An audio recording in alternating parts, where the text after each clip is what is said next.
Praise the lord. హల్లెలూయా.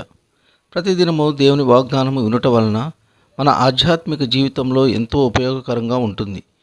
వినుట వలన విశ్వాసం పెరుగుతుంది. ఇంకా దేవునితో సంబంధాన్ని కలిగి ఉంటాము. దేవుని తోడు ఎల్లప్పుడూ మనకు ఉంటుంది. దేవుని దీవెనలు మెండుగా ఉంటాయి. ఈ దినమునకు ఏర్పాటు చేయబడిన వాక్య భాగము యెషయా గ్రంథము 5వ అధ్యాయము 21వ వచనం. తమ దృష్టికి తాము జ్ఞానులమనియు తమ ఎన్నికలో తాము బుద్ధివంతులమనియు తలంచుకుని వారికి శ్రమ. దేవుని వాక్యము తెలియజేసిన రీతిగా మన దృష్టికి మనమే జ్ఞానులమని ఎప్పుడు అనుకోకూడదు. నాకు తెలిసింది కొంచెమే, ఇంకా అనేకమైనవి తెలుసుకోవాలి అని మనము అనుకోవాలి. కానీ నాకు అన్నీ తెలుసు, నేనే తెలివైన వాడిని, నా అంత జ్ఞానవంతులు ఎవరూ లేరు అని ఎప్పుడు మనము తలంచుకొనరాదు.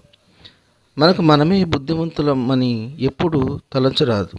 ఒకవేళ మనము అనుకున్న ఎడల మనకు శ్రమ అని వాక్యము ద్వారా తెలియజేసి ఉన్నారు.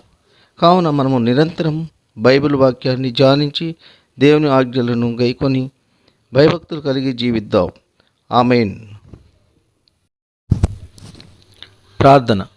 భూమి ఆకాశమును, సూర్యచంద్ర నక్షత్రాలను, జంతువులను సమస్తమును సృష్టించిన సృష్టికర్తవు తండ్రి, నేల మంటితో మానవులను సృష్టించిన గొప్ప దేవ, మీకు వేలాది వందనములు స్తుతులు చెల్లించున్నాము తండ్రి.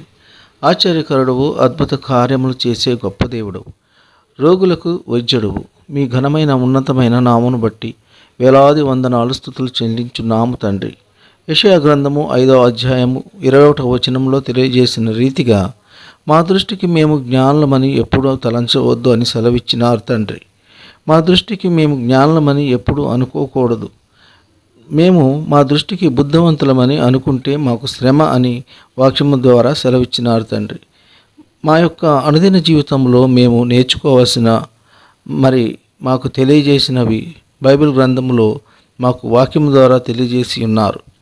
అనుదినము మీ యొక్క మాట విని జ్ఞానమును బుద్ధిని సంపాదించుకునే కృప దయచేయమని ప్రభువైన యేసుక్రీస్తు పేర వేడుకొంచున్నాము తండ్రి. ఆమేన్. మీరు విన్న వాక్యము మీకు ఆశీర్వాదకరంగా ఉన్నట్లయితే లైక్ చేయండి, షేర్ చేయండి, సబ్స్క్రైబ్ చేసుకోండి.